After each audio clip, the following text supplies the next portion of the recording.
그런데 그 썩이는 것이 통증이 뼈에서부터 이 통증이 일어나는데 자기 그 몸이 떨리는 것을 자기가 참을 수가 없다고 말했습니다. 여러분, 이 통증이라고 하는 것을 나이 드신 분들은 알 겁니다. 나이 드신 분들. 저는 그 나이 드신 그 노인들이 왜 자꾸 소리를 지르는지 이제 그걸 잘 몰랐습니다. 잘 안 들려서 그런 것도 있지만은 만성적인 그 허리 통증이나 이 온몸에 통증이 있는 거예요. 통증이 있습니다. 이 페인, 고통이라고 하는 것은 본인이 아파 보기 전까지는 모릅니다. 부인도 몰라요. 부인도 모르는데 누가 그걸 알겠습니까? 아파 보기 전까지는 고통이 뼈 속에서부터 이 고통이 느껴지는데 부인도 몰라요. 그냥 자기만 죽을 지경인 겁니다. 요즘은 이제 진통제도 좀 먹기도 하고 이제 그 통증 치료를 받기도 하는데 근본적으로 안 돼요. 근본적으로 이게 시간 오래 걸립니다. 아주 오래 걸려요. 전에 어떤 목사님 설교를 다 읽어보니까 왜 사람이 수면제를 먹습니까? 믿음이 없어서 그렇죠. 예수님께 맡기세요. 수면제 필요 없습니다. 그 불면증 안 걸려봐서 그런 설교하는 거예요. 다 유명한 목사님들이 그렇게 해요. 여러분, 통증이 있습니까? 주님께 맡기세요. 수고하고 무거운 짐진 자가 다 내게로 와서. 그때는 괜찮을 때입니다. 주님에게 와서 이 통증을 맡길 때는 그래도 괜찮을 때입니다. 이 통증이라고 하는 것은요, 견딜 수가 없어요. 살고 싶지가 않아요. 얼마나 삶의 질을 떨어뜨리는지, 얼마나 기쁨이 없는지 다른 사람들은 절대로 이해를 못합니다. 그러니까 이 하박국에게 나타난 것이 무엇입니까? 격심한 이 우울증, 격심한 통증, 호흡곤란, 격심한 이런 병들이 한꺼번에 다 나타난 겁니다. 이 선지자에게 스트레스를 너무너무 많이 받아가지고요. 주님께 다 맡기세요. 수고하고 무거운 짐을 다 맡긴 맞습니다. 맡긴 맞는데요, 통증이 그러니까 치료되는데 오래 걸립니다. 오래 걸리고 맞는 약을 찾는데도 오래 걸리고요. 그리고 죽고 싶을 때가 한두 번이 아닙니다. 자살하는 사람들 이해가 돼요. 자살하는 사람, 우리끼리니까 요 이야기 하지만은 정말 살고 싶지가 않아요. 삶에 낙이 없습니다. 낙이 없고 기쁨이 없어요. 오늘 사실은 이런 고통을 겪고 있는 크리스찬들이 많습니다. 남에게 말을 안 해서 그렇지 사실 이런 고통을 혼자서만 겪고 있는 여성들, 나이 드신 어른들, 목회자들, 교인들 지금 같은 이런 때는 정말 많습니다. 스트레스. 학교 교사가 참 얼마나 좋은, 지금 스트레스 엄청 받습니다. 엄청 받아. 사업하면서 스트레스 얼마나 많이 받습니까? 호흡 정지가 올 정도로 스트레스를 많이 받아. 지금 스트레스 안 받는 사람 아무도 없어요. 그래서 그냥 가만히 있는 게 좋습니다. 가만히. 남에게 무슨 말을 하면 그게 결국은 상처가 되는 겁니다.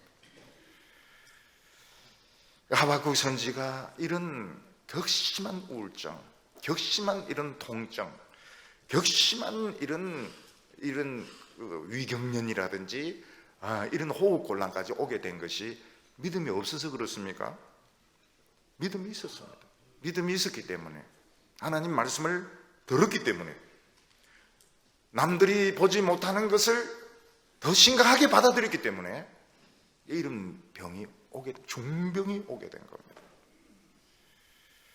하박국 선지의 병을 요즘식으로 표현하면 극심한 우울증, 극심한 공황장애, 극심한 스트레스로 인한 심장병, 이게 합병증으로 나오게 된 것입니다. 근데 이것이 바로 오늘 우리 성도들이 겪고 있고 목회자들이 겪고 있고 오늘 장로님과 권사님들과 집사님들도 자녀들이 겪고 있는 현실이 사실 이런 하박국 같은 이런 상황을 겪고 있는 것입니다. 사람들이 그냥 대립을 하는데 양보를 한 게 없습니다. 그냥 포근을 그냥 마구잡이로 하고, 그리고 굉장히 사람들이 사나워졌어요. 기독교가 순수합니까? 순수하지 않습니다. 기독교가 순수하지 않습니다. 교회가 정직합니까? 정직하지 않습니다. 그래서 북한은 이제 핵무기도 지금 실험에 성공했다고 떠들어대고 또 미사일도 자꾸 쏘고, 그러니까 일반인들이 겪는 스트레스가 보통이 아닙니다. 기독교인들이 겪는 스트레스도 보통이 아닙니다. 그래서 많은 지금 성도들이 지금 통증으로, 호흡장애로, 극심한 우울증으로, 공황장애로. 그 전에 저는 그 우울증에 대해서 막 그 설교하는 봤는데 우울증을 몰랐어요. 그렇게 해요. 우울증이 우울한 게 아닙니다. 우울증이 우울한 게 아니에요. 우울증은 분노가 폭발을 하는 건데 통제가 안 됩니다. 절대로 통제가 안 돼요. 공황장애라고 하는 것은 그야말로 숨을 못 쉬는 겁니다. 숨을 못 쉬는 거예요. 통제가 되니까 안 됩니다. 절대로. 하루에도 수십 번씩 공황장애가 옵니다. 이걸 하박국이 겪었고, 오늘 지금 우리 성도들이 지금 겪고 있습니다. 말을 안 하고 있었지, 그렇지? 목회자들도 겪고 있고, 장로님들도 겪고 있고, 지금 청년들도 겪고 있고, 지금 다 겪고 있는 것입니다. 오늘 여기 두 번째로 보면 어떻게 이런 불안과 고통을 극복할 수 있느냐 하는 것입니다. 하박국 선지의 불안은 2장 1절에 나타나고 있습니다. 2장 1절에 보면 내가 파수하는 곳에 서며 성루에 서리라. 그가 내게 무엇이라 말씀하실는지 기다리고 바라보며 나의 질문에 대하여 어떻게 대답하실는지 보리라 하였더니, 지금 선지자 하박국 선지자가 안절부절하고 있습니다. 지금 파수하는 데 가서 파수꾼인데 무슨 징조가 있느냐고, 전쟁이 터질 징조가 있냐고, 없다고 그럽니다. 그러니까 전쟁을 지휘하는 성루로 쫓아갑니다. 그래서 거기 무슨 대책이 있느냐고, 무슨 작전이 있냐고, 없다고 그럽니다. 그래서 또 기도하는 곳에 좀 달려갑니다. 기도하는데 무슨 하나님의 응답이 있느냐, 없다고 그래요. 그러니까 하박국 선지는 전방으로 뛰어갔다가 지휘소에 뛰어갔다가 교회 철야기도 하는데 뛰어왔다가, 요즘으로 치면 전방처소에도 가보기도 하고, 군 지휘관들이 모여서 회의하는 곳에도 가보기도 하고, 그리고 신문 편집실이나 방송 편집부의 보도본부에도 가보기도 하고, 또 교회에서 기도하는데도 와보기도 하고, 무슨 하나님의 응답이 있는가 막 여기저기 왔다 갔다 하고 있습니다. 하박국 선지자가 원하는 게 뭡니까? 전쟁이 안 터지는 것입니다. 유다가 망하지 않는 것입니다. 하박국 선지는 여기도 쫓아가보고 저기도 쫓아가보고 기도도 해보고 굉장히 분주하게 보내었습니다. 그러다가 하나님으로부터 응답을 받았습니다. 하나님의 응답은 전쟁이 안 일어난다는 것이 아닙니다. 예루살렘이나 유다가 다시 회복될 수 있다는 것도 아니었습니다. 하나님은 뭐라고 말씀하고 있습니까? 그들의 마음은 교만하고 정직하지 못하다고 딱 단정하고 있습니다. 너 예루살렘 사람들이 뭐 정직한 줄 알아? 그거 다 거짓말쟁이야. 그들이 뭐 겸손한 줄 알아? 그거 다 겸손한 채 하는 것이고, 실제로는 절대로 그 사람들 겸손하지 않아. 그러면서 하나님이 말씀하신 것이 무엇인가 하면 의인은 믿음으로 살아야 된다, 이렇게 말씀하셨습니다. 이 의인이 누굽니까? 의인이 바로 하나님 말씀을 믿고 그래도 믿음으로 살려고 애쓰는 사람들을 의인이라고 부르고 있는 것입니다. 하나님의 응답이 무엇입니까? 너 썩은 사람들 붙들고 뭐 이런 소리 저런 소리 해봐야 소용이 없다는 겁니다. 그들을 아무리 고치려고 이야기해봐야 그 사람들은 겸손해지지도 않고 정직해지지도 않는다고. 그러면서 하나님을 믿는 사람들은 믿음으로 살아라, 이 말씀을 하고 있습니다. 하나님을 믿는 믿음으로 살아. 믿음으로 산다는 것이 무엇입니까? 하나님은 결국 우리를 유익하게 하신다는 걸 믿는 것입니다. 우리는 과정을 모릅니다. 우리는 어떻게, 무슨 일이 어떻게 전개될지 미래에 대해서 알지 못합니다. 그런데 우리가 믿는 것 하나는, 하나님은 결국 우리를 유익하게 하신다는 것입니다. 그걸 믿으라는 것입니다. 우리 성도님들 한번 물어보겠습니다. 2018년 무슨 일이 어떻게 일어날지 모르는데 어떻게 살려고 그래요? 믿음으로. 이제는 이게 이제 되는 겁니다. 이제는 믿음으로. 처녀들 지금 결혼도 못 했는데 어떻게 살려고 그래요? 할머니들이 그런 대답을 하면 어떻게 돼요? 저 처녀들인데 물었는데. 그래도 할머니들도 다 처녀같이 젊기 때문에 믿음으로. 우리 청년들 한번 물어봅시다. 청년들. 지금 임용고시도 지금 안 될 것 같고, 지금 취직도 안 될 것 같고, 알바도 지금 간들간들한데 어떻게 살려고 그래요? 청년들이 제일 지금 자신이 없습니다. 그것도 믿음인가? 그런 생각이 드는 것 같아요. 하나님을 믿는 믿음으로. 하나님은 결국 우리를 유익하게 하실 것이고, 하나님은 결국 우리를 정금같이 만드실 거다. 믿는 믿음으로. 그냥 믿음으로 살면 되는 겁니다. 믿음으로 하루하루 살아가면 되는 것입니다. 한 달 뒤를 생각하고 1년 뒤를 생각하면 짐이 너무 무거워서 우리는 견딜 수가 없습니다. 여러분, 눈이 쌓여서 집이 무너지는 거 이해가 됩니까? 그렇지만 눈이 굉장히 무겁습니다. 마찬가지로 우리의 미래에 대한 염려와 걱정이 사실은 무게가 굉장히 무겁기 때문에 우리가 6개월 뒤를 생각하고 1년 뒤를 생각하고 몇 년 뒤를 생각하면 다 베겨낼 수 있는 용사가 없습니다. 자기가 아무리 심장이 튼튼하고 자기가 아무리 근육이 좋다 하더라도 지금은 견뎌낼 수가 없습니다. 오늘 우리들은 어떻게 해야 되는가? 그냥 믿는 믿음으로 그냥 하루하루 그냥 최선을 다해서 살아가는 것입니다. 미래는 몰라요. 그렇지만 하나님은 우리를 유익하게 하실 거라는 것을 믿는 것입니다. 2장 5절에 이런 말씀이 나옵니다. 그는 술을 즐기며 거짓되고 교만하여 가만히 있지 아니하고 스올처럼 자기의 욕심을 넓히며 또 그는 사망 같아서 족한 줄을 모르고. 믿음이 없는 사람들은 어떻게 하루하루를 살아갑니까? 술을 마십니다. 왜 술을 마십니까? 술 마시는 그때는 기분이 좋거든요. 될 대로 되라.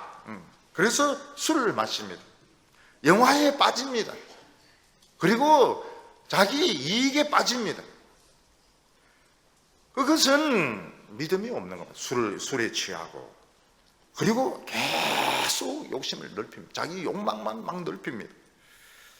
그들은 위기가 왔다, 도덕적으로 타락했다, 자기 생활은 하나도 바꾸지 않습니다.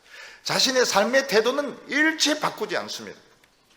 음부같이 욕심을 채우고 자기 누릴 건 다 눌리면서 남들 보고는 틀렸다, 남들 보고는 잘못했다, 이런 이야기를 하는데 그들은 교만하고 거짓되고 그들은 아무것도 모르는 사람이라고 말씀하고 있습니다. 왜냐하면 믿음이 없기 때문에. 오늘 우리들은 어떻습니까?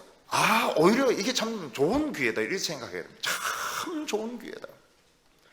만약 내가 계속 돈 벌고 모든 일이 뜻대로 잘 되었으면 계속 세상의 성진을 생각합니다. 성공을 생각합니다. 더욱더 잘 되고 더욱더 잘 높아지고 더욱더 돈 많이 벌고 더욱더 유명해지는 걸 생각할 텐데 너무 스트레스가 많아가지고 스트레스의 공화국에 걸려가지고 위험련이 일어나게 되고 우울증이 오게 되고 심장병이 오게 되고 그렇게 했을 때 이게 하나님의 사인이구나. 성도의 본연의 자세가 뭐냐, 이거를 찾으라는 하나님의 뜻이구나 하는 것을 깨닫게 되는 것입니다. 히브리서 10장 38절에 나의 의인은 믿음으로 말미암아 살리라. 또한 뒤로 물러가면 내 마음이 기뻐하지 아니하리라. 이렇게 말씀하고 있습니다. 이 히브리서 기자는 여기에 더 붙여서 나의 의인은 하나님은 나의 의인이라고 부르면서 뒤로 물러가면 내가 기쁘지 않지, 이렇게 말씀하고 있습니다. 뒤로 물러가는 것이 무엇입니까? 그냥 될 대로 되라고 자포자기하거나 현실 도피하거나 그냥 자신의 모든 그런 욕심이나 자신의 태도를 바꾸지 않고 그냥 욕심을 향하여 달려가는 사람을 말하는 것입니다. 그 뒤로 물러가는 것입니다. 하나님께서 기쁘지 않지, 하나님이 그런 사람을 좋아하지 않는다고 말했습니다.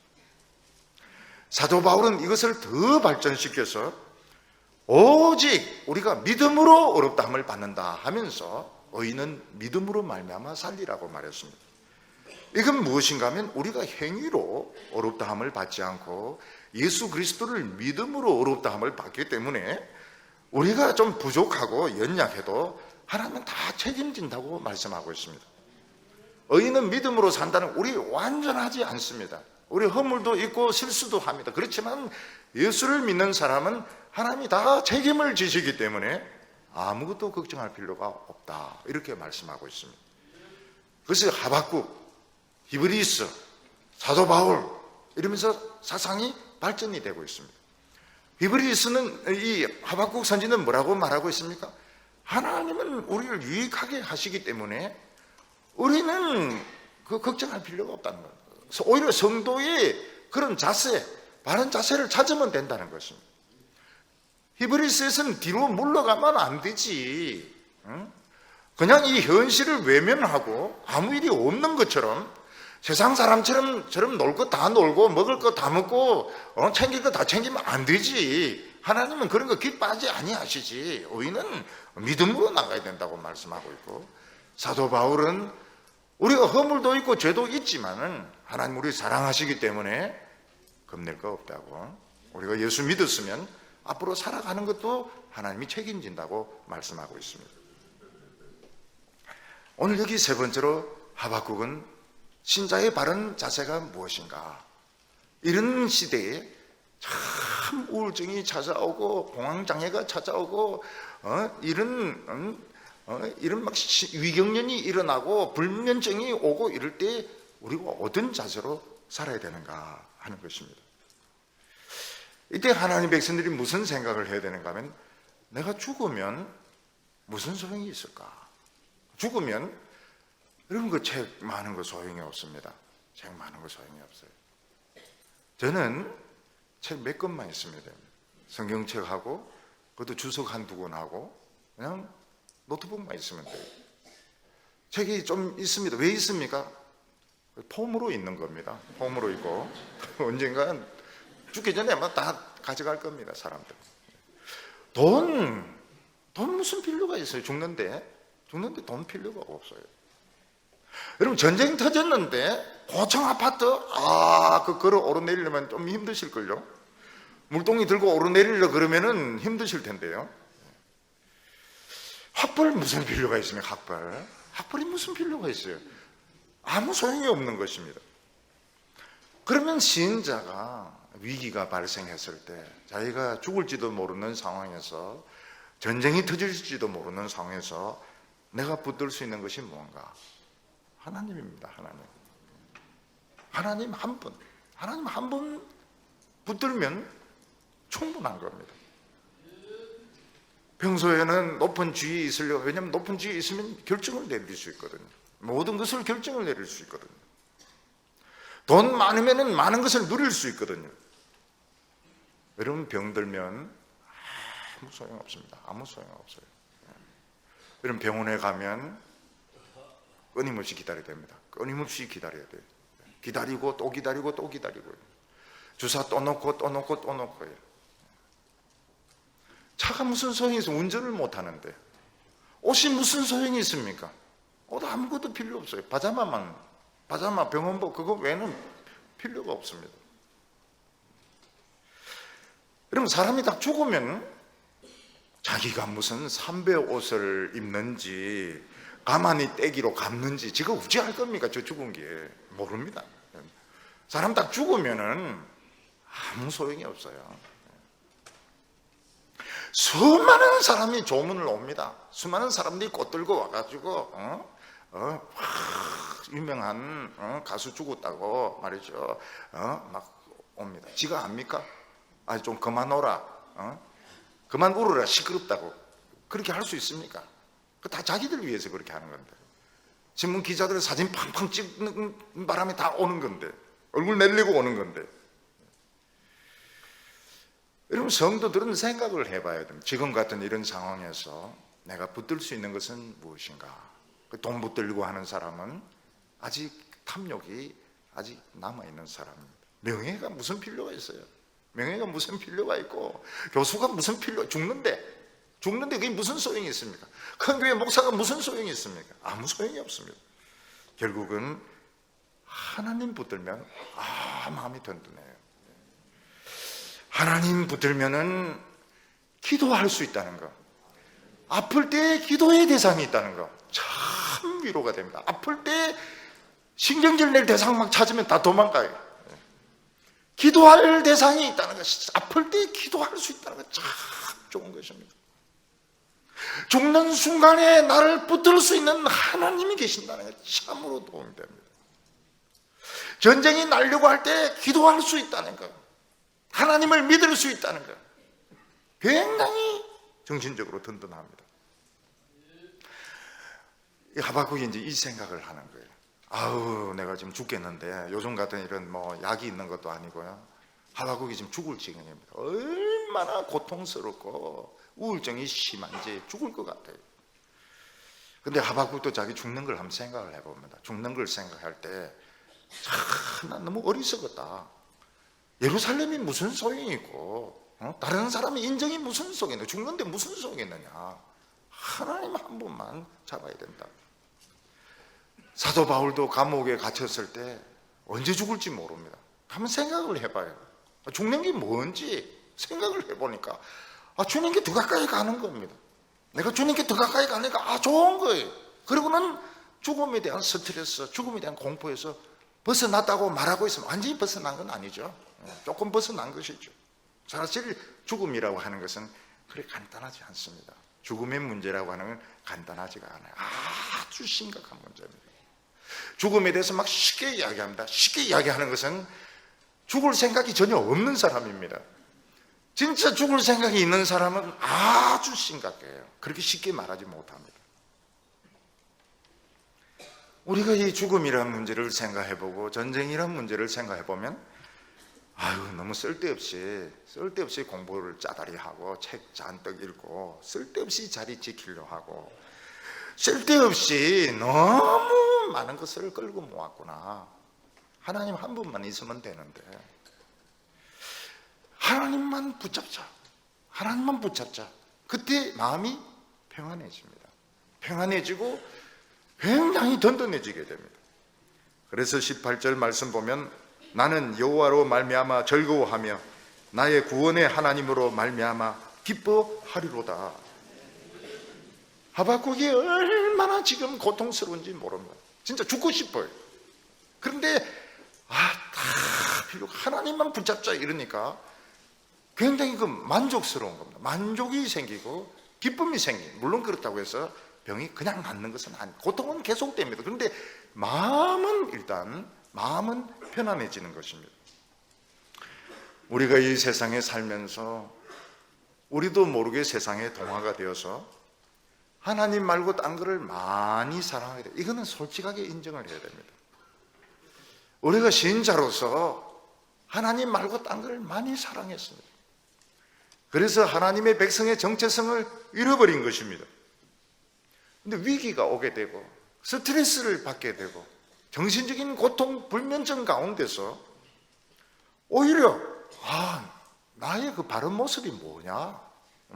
당장 죽어도 떳떳할 수 있는 바른 모습이 뭐냐 생각해 보니까 하나님 한 번만 붙잡으면 되는데, 하나님 한 번만 붙잡으면 되는데 너무 많은 것을 생각하고 너무 많은 것을 가지려고 너무 많은 사람들의 그런 생각을 했다는 것입니다. 그러니까 마음이 홀가분해지고 오히려 기쁨이 조금씩 생기기 시작했다고 말하고 있습니다. 17절에 보면 비록 무화과 나무가 무성하지 못하며 포도나무에 열매가 없으며 감람나무에 열매가 없으며 밭에 먹을 것이 없으며 우리의 양이 없으며 외양간에 소가 없을지라도. 청년들이 이거 참 좋아하는 구절입니다. 근데 평소에 한번 생각해, 무화과에 열매 맺히는 것이 얼마나 중요합니까? 무화과는 열매가 맺혀야 됩니다. 열매 맺히는 것이 중요합니다. 그게 돈이 그게 생활비입니다. 포도나무에 열매 많이 맺히는 거 얼마나 중요합니까? 그게 돈이고 생활비고 그게 포도주고 수입입니다. 감람나무에 열매가 많이 맺히는 게 얼마나 중요합니까? 중요하게 생각을 했어요. 열매가 많이 맺히면 기분이 좋았습니다. 열매가 안 맺히면 속이 상했습니다. 감람나무를 향해서 막 저주를 퍼부었습니다. 이 감람나무 같으니라고 말이죠. 평소에 연봉이 얼마나 중요합니까? 돈 받는 게 얼마나 중요해요. 자녀들의 성적이 얼마나 중요합니까? 투자한 것에서 이익이 올라가면 얼마나 좋아합니까? 저절로 할렐루야가 나옵니다. 주식을 샀는데 올라가다 저절로 할렐루야가 나옵니다. 주가가 떨어지면 저주가 나옵니다. 할렐루야와 빌어먹을 사이를 막 왔다 갔다 합니다. 죽을 병에 걸렸을 때 극심한 우울증과 이런 위경련이 막 일어나면서 숨도 못 쉬게 되었을 때, 여러분 그 무화과 맺히는 게 어차피 못 먹는 거니까요. 어차피 내 먹을 게 아니니까 그게 무슨 상관이 있습니까? 포도 많이 맺혀봐야 다 먹을지도 못하고 팔지도 못하고 돈 생겨봐야 그 내 만지지도 못하는데 그게 무슨 소용이 있습니까? 우리의 양이 몇 마리가 있고 소가 몇 마리가 중요했습니다. 그게 전부 돈이고 현찰이거든요. 근데 병에 걸리니까 그게 무슨 소용이 있습니까? 지금 중요한 것은 고통이 없어지는 것이고, 지금 중요한 것은 병이 낫는 것이 중요한 것이지, 양 몇 마리, 소 몇 마리, 그게 뭐가 중요합니까? 지금 중요한 것이 뭡니까? 전쟁이 안 일어나는 겁니다. 바벨론이 안 쳐들어오는 것입니다. 핵무기 안 터지는 것이 그게 중요하지, 소 몇 마리 성적이 좀 올라가고 내려가고 그게 뭐가 중요합니까? 수입이 좀 많이 생기고 저기 뭐가 중요한 겁니까?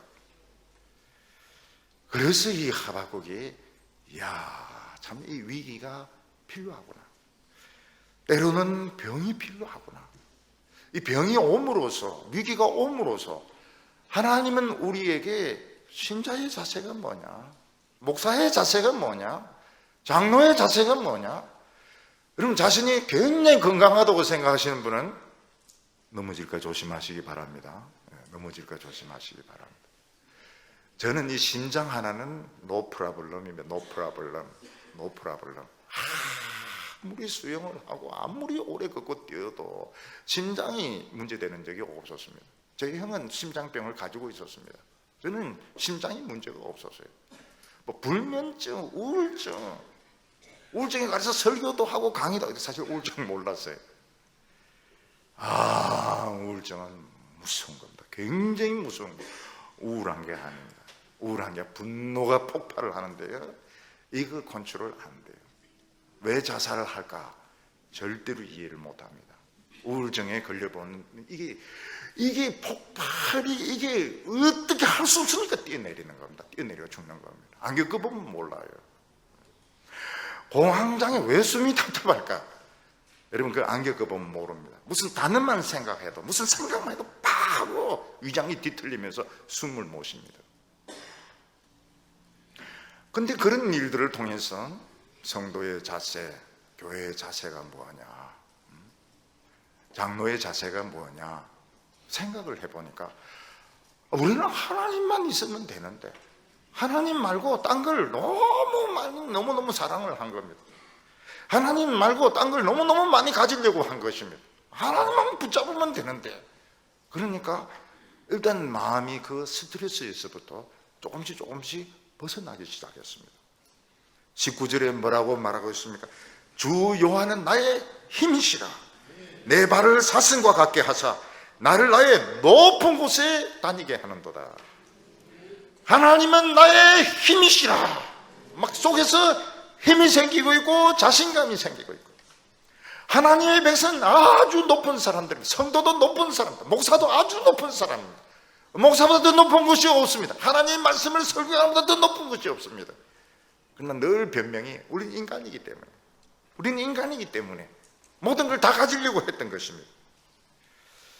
근데 이런 위기 가운데서 본연의 자세를 생각하니까, 뭐가 목사 본연의 자세고, 뭐가 성도의 본연의 자세고, 뭐가 교인의 본연의 자세냐?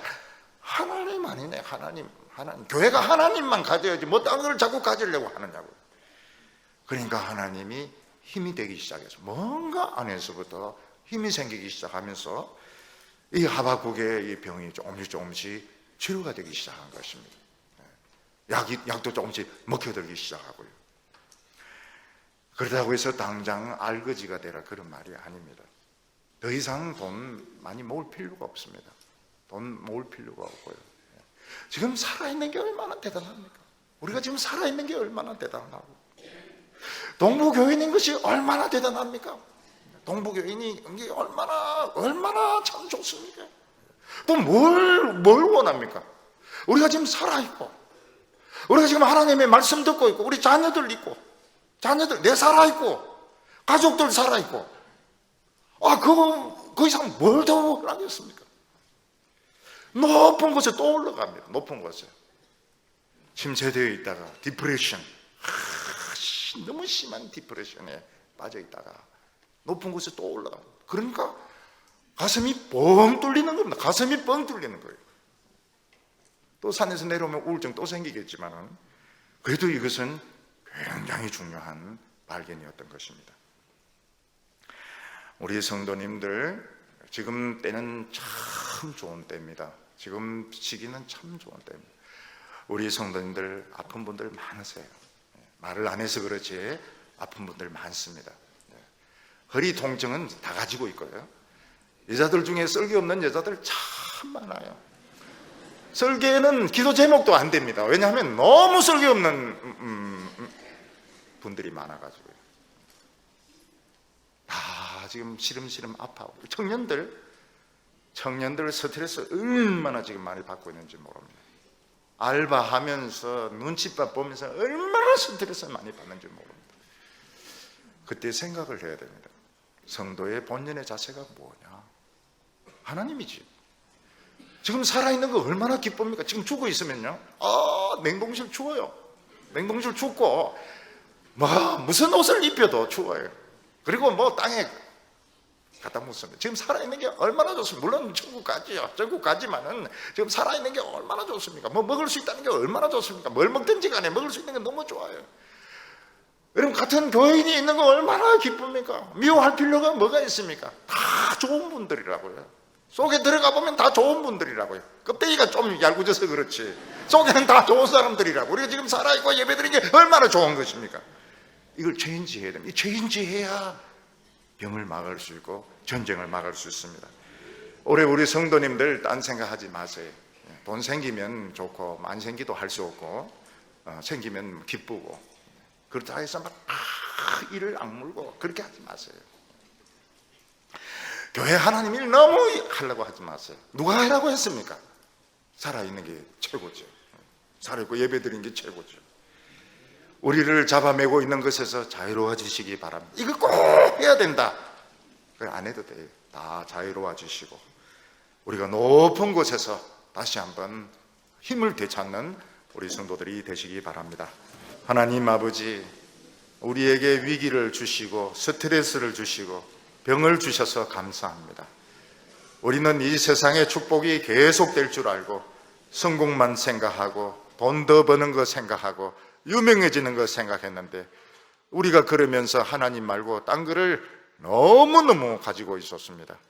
하나님 아버지, 하박국 같은 이런 병들, 우리 많은 성도님들 고통받고 있습니다. 청년들도 고통을 받고 있고, 하나님 아버지, 우리 나이 드신 이런 어른들 참 말 못하는 이런 고통, 답답함이 많이 있습니다. 오늘 저희들이 우리를 잡아매고 있는 끈을 다 끊어버리게 하여 주시옵소서. 독수리같이 날아오르게 하여 주시기를 원합니다. 하나님 한 분만 우리가 붙들 때에 우리의 마음이 넉넉하게 하여 주시고 여호와가 나의 힘이 되게 하여 주시기를 원합니다. 하나님 아버지, 절대로 사람 눈치 보지 말게 하여 주시고 모든 병들 다 치료되게 하여 주시옵소서. 하나님 아버지, 우리 성도들에게 암이 오지 않게 하여 주시고 하나님 우울증이 오지 않게 하여 주시고 불면증과 모든 병들 다 떠나게 하여 주시고 우리 믿음으로 살아가게 하여 주시옵소서. 우리 장로로, 그리고 장립집사로, 권사로, 집사로 세워주심을 감사합니다. 교회에서 일체 소리내지 말게 하여 주시고, 이 내 교회도 아니고 내가 잘난 것도 아무것도 없습니다. 꼭 이대로 해야 된다, 그런 거 없습니다. 묵묵하게 나에게 주어진 일을 감당할 때 하나님에게 기쁨이 되게 하여 주시옵소서. 특히 나이 드신 이 은퇴하신 우리 장로님들, 우리 권사님들 몸에 말 못하는 이런 통증들이 많이 있습니다. 답답함도 있고 외로움도 있습니다. 하나님께서 찾아가 주셔서 이 모든 통증들 다 없어지게 하여 주시고 기쁨이 충만하게 하여 주시옵소서. 오늘도 우리 시온 찬양대 너무너무 멋지고 아름다운 찬양을 하나님께 드렸습니다. 지휘자가 작년에는 이 대장암으로 고생을 많이 했습니다. 하나님 아버지 항암 치료 잘 받게 하여 주시니 감사합니다. 올해 건강하게 하여 주시고 대원들 반주자들 다 정신적으로 육체적으로 건강하게 하여 주시옵소서. 주일 오후 찬양팀들도 오늘 또 새로운 찬양으로 하나님께 영광을 돌려드렸습니다. 그들에게 힘을 주시고 기쁨을 주시고 능력을 주셔서 오후 찬양 잘 감당하게 하여 주시옵소서. 예수님의 이름으로 기도하옵나이다.